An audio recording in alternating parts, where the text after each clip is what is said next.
Здравствуйте, вы смотрите новости на канале «Новый век». В ближайшее время с вами Анастасия Маслова. Сегодня в выпуске.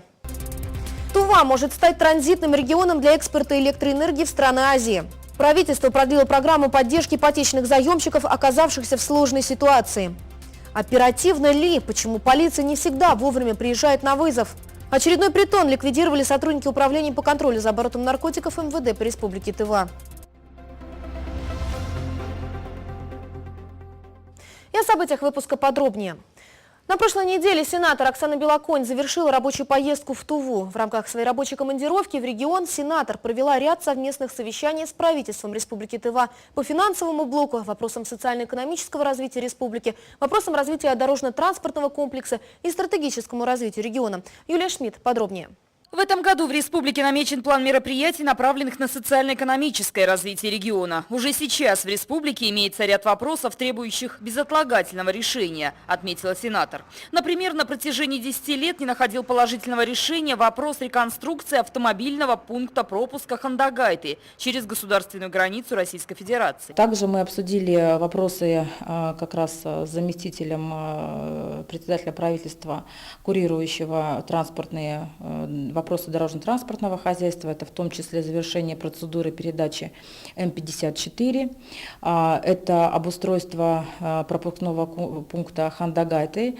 Вопрос этот не решается более 10 лет, и на сегодня функции Росграницы переданы фактически Министерству транспорта Российской Федерации, и вот уже буквально сегодня стало известно о том, что руководитель структурного подразделения Росгрантпроекта выезжает в Республику Тыва со своей комиссией с тем, чтобы предпринять мероприятия произвести по быстро возводимым конструкциям. Оксана Белоконь сообщила о том, что удалось обсудить программу развития в рамках экономического коридора Китай-Монголия-Россия по северному направлению. В этом году в Астане запланировано проведение встречи на высшем уровне, где из 32 проектов будут отобраны 1-2. В проект входят 2 пункта, касающиеся республики Тува. В этой связи был проведен ряд встреч с торговым представителем России в Монголии. Вопрос отрабатывается, и сенатор выразила надежду, что вопрос о транспортной доступности региона решится. И Туву свяжет с остальной частью России железная дорога. Все регионы находятся в неравных как раз условиях социально-экономического развития. И мы не можем, испытывая проблемы с транспортной доступностью, с наличием, вернее, отсутствием железной дороги, авиасообщением развиваться даже на уровне наших соседей Хакасии. Поэтому к нам нужен отдельный подход, и вот в этом направлении мы хотим стать таким пилотным проектом по как раз отработке такой стратегии пространственного развития. В завершении рабочего визита в Туву Оксана Белоконь провела прием граждан. Большая половина обращений касалась проблемы жилищного характера. Где вы сейчас проживаете? И в данный момент я проживаю по Упсанурской 6, где дом построен новый, переселенцам жилье отдают. И я в этом доме живу уже 2 года. В 90-й квартире, вот Карапивин наш подрядчик дал нам, вот сторожам. А какие-то договоры вы, аренды там или что? Нет, просто по работе. Просто по работе? Да, по работе.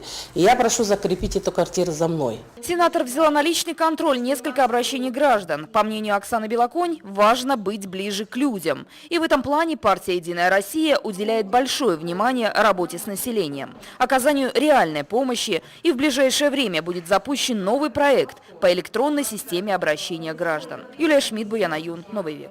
Тува может стать транзитным регионом для экспорта электроэнергии в страны Азии. О планах создания еще одного экспортного окна для поставок энергоресурсов из России сообщил на встрече с главой Тувы Шалбаном Караулом генеральный директор ПАО «Россети» Олег Бударгин, посетивший 16 февраля республику с рабочим визитом. Во время него он принял участие в подписании соглашения региональной сетевой компании ОАО «Тыва-Энерго» с правительством Тувы, по которому энергетики в ближайшие 2 года намерены инвестировать в развитие местного электросетевого комплекса около 700 миллионов рублей. С 2012 года потребление в республике выросло на 16%. По сравнению с прошлым годом потребление электроэнергии в республике выросло на 3%. Не каждый субъект Российской Федерации может гордиться такими показателями потому что этот показатель отражает рост экономики территории.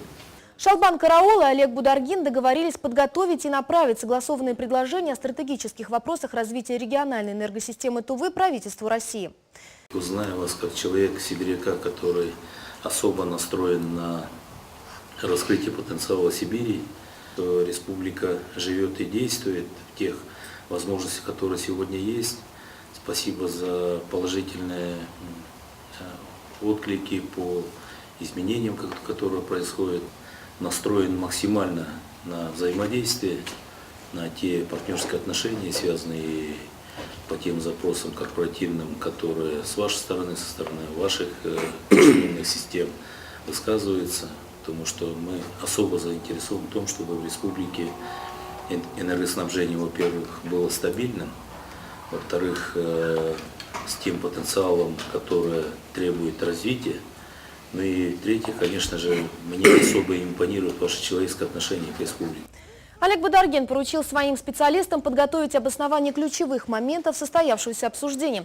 Среди них возможность строительства инфраструктуры для экспорта электроэнергии с Саяно-Шушенской ГЭС транзитом через Туву и перевода местных потребителей на электроотопление с учетом снижения стоимости электроэнергии за счет экспортных продаж, а также необходимость введения для крупных инвесторов региона индивидуальных долгосрочных тарифов, позволяющих обеспечить им доступ к энергетической инфраструктуре.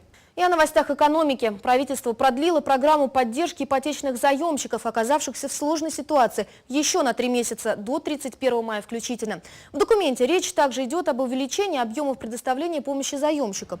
Раньше максимальная сумма, которую мог получить столкнувшийся с финансовыми проблемами заемщик в качестве помощи от государства, была равна 600 тысячам рублей. При этом сумма не могла превышать 20% остатка основного долга по кредиту. Теперь же ипотечные заемщики смогут претендовать на расширенную господдержку, а именно на возмещение в 1,5 миллиона рублей, но не более 30% от остатка основного долга.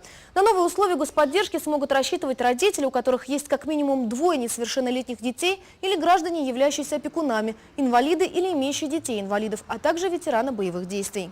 Тувинская баранина появится на прилавках крупнейшего оптово-розничного продовольственного центра России. О начале прямых поставок баранины из Тувы в Москву сообщил глава республики Шалбан Караул, который осенью прошлого года при посредничестве губернатора Московской области Андрея Воробьева провел переговоры о сотрудничестве со столичным бизнесом. По словам главы республики, рынок, куда мы пытаемся зайти, гигантский, и нужно завоевать свою нишу. Это возможность для чебанов Тувы сбывать свое мясо по выгодной цене. Как сообщили в Минсельхозпроде Тувы, мясокомбинат «Заря» уже подготовил к отгрузке 30 тонн свежей баранины, закупленной у ведущих животноводческих хозяйств Тувы. Отмечу, что сегодня наша республика входит в топ-10 регионов России по численности скота, на 7-м месте по стране и на 1-м Сибирском федеральном округе. И о курсе валют на 17 февраля. Евро стоит 60 рублей 65 копеек, а американская валюта 57 рублей 15 копеек. Сделаем перерыв на рекламу, не переключайтесь.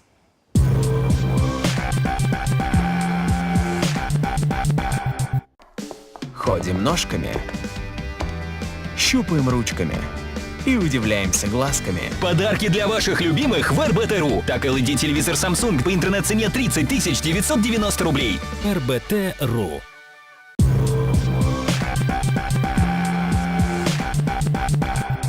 Это новости на канале «Новый век». Мы продолжаем. Вызывали полицию, но ожидание наряда затянулось на часы. Такие жалобы все чаще стали поступать к нам в редакцию. Жители Кызыла говорят о том, что порой в дежурную часть сложно дозвониться, а вызов полицейских не всегда означает оперативное прибытие. Мы попытались разобраться в проблеме. Раньше думала, что я под защитой, на полицию можно понадеяться и положиться, рассказывает Надежда. Но когда сама столкнулась с тем, что наряд вовремя не приехал, наступило разочарование. У меня вот несколько случаев было, когда вот в подъезде, например, драку устроили, да, или вот в соседней квартире, там, где суточно сдают, или арендатор, который временно, они прям такую драку, такой шум устраивают, что вот пугаешься, как бы они не поубивали друг друга. В такие случаи я просто вот бегу к телефону и вызываю полицию.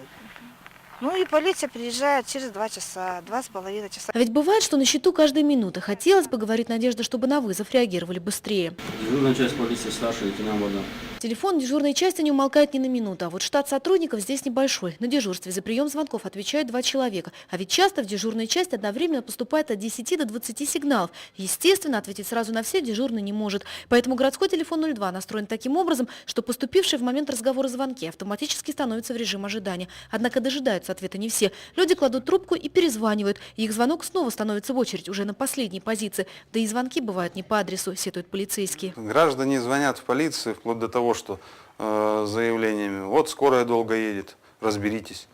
Не наша функция, это есть у них свое руководство. Были звонки и заявления типа: у меня за забором дохлая собака лежит и так далее. Но по этому поводу тоже реагирование какое-то ждут, еще и потом жалобы пишут. Ну и подобных очень много вариантов. То есть есть ситуации, когда действительно полиция должна оказывать помощь, если не по делу звонки. Естественно, это занимает и время. После получения вызова дежурный обрабатывает информацию и передает ее нарядам. Сотрудники патрульно-постовой службы выезжают на место, но и здесь проблема. Количества нарядов не хватает, делятся стражи правопорядка. Поэтому работу экипажа корректируют в зависимости от оперативной обстановки. Приходится расставлять приоритеты, говорят полицейские. Я понимаю, что для гражданина любой вызов его самый значимый, самый это, но здесь уже расставляются приоритеты. Что важнее быстрее обслужить, где важнее быть сотруднику полиции. Потом совершается, если преступление на улице, да, грабеж, разбой. Естественно, наряды сразу ориентируются на то, чтобы перекрыть, да, стянуться в одно место, перекрыть возможные пути отступа преступника и раскрыть по горячим следам. Естественно, в это время, на какое-то время, да, те вызова, которые могут подождать, откладываются. Как говорят полицейские, они стараются сделать все возможное, чтобы обслужить каждый звонок. Кстати, теперь в полиции дозвониться с мобильных телефонов стало проще. Раньше привычный двузначный номер срабатывал лишь при наборе с городских телефонов и не действовал при наборе сотовых. Для удобства граждан, рассказывают полицейские, введена новая комбинация. Теперь со всех операторов мобильной связи можно дозвониться в ближайший отдел полиции, набрав 102. Анастасия Маслова, Игорь Стародумов, Алексей Филиппов, телекомпания «Новый век». Очередной притон ликвидировали сотрудники управления по контролю за оборотом наркотиков МВД по республике Тыва. Как установили оперативники, притон у себя дома организовал житель Кызыла. Наркополицейские застали мужчину врасплох. У него дома оперативники обнаружили запрещенные вещества и предметы для изготовления и потребления наркотического вещества тримоноацетилморфина. Как выяснилось, задержанный мужчина – наркоман со стажем. С его слов, он употребляет наркотики уже почти 17 лет. Какие наркотики употребляете? Ой, я 2005. Семена, маковые семена. Семена не понял, еще раз повторите. Маковые семена. Маковые семена. Как их употребляете? Каким способом? Ну, способом варенья, заваривания. А варите с чем вместе? Растворителем. По количеству изъятых наркополицейскими из дома шприцов было понятно, что запрещенные вещества мужчина употреблял не один. Хозяина дома и его гостей направили в республиканский наркодиспансер для установления факта наркологического опьянения. Это уже 3-й наркопритон, который ликвидировали в республике сотрудники регионального управления наркоконтроля за 2 неполных месяца. Если и вам что-либо известно о том, где торгуют смертью или употребляют запрещенные вещества, просьба не оставаться в стороне. Сообщите об этом по телефону 31050. Возможно, этим вы спасете чью-то жизнь. Далее наш эфир продолжат новости короткой строкой.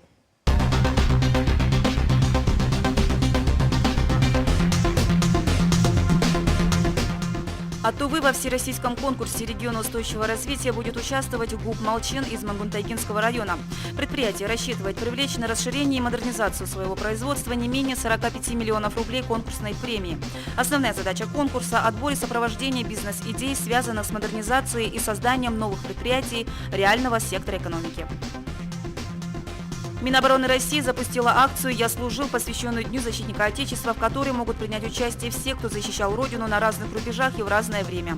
Принять участие в проекте можно, поделившись своими историями из службы, фотографиями и видео, рассказывающими о днях службы и работы, запомнившихся моментах и интересных случаях в социальных сетях с хэштегом «Я служил».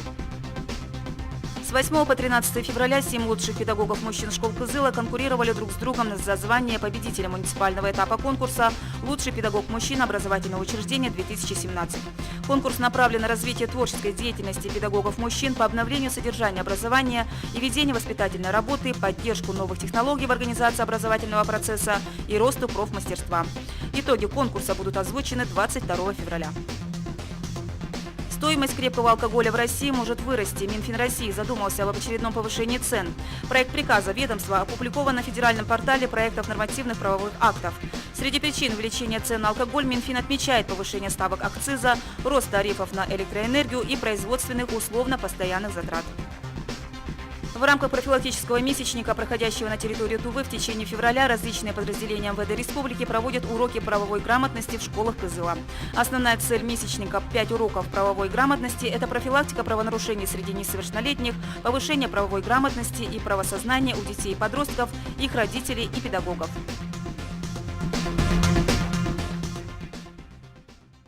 Сейчас узнаем, какую погоду прогнозируют синоптики на ближайшие сутки. Прогноз далее.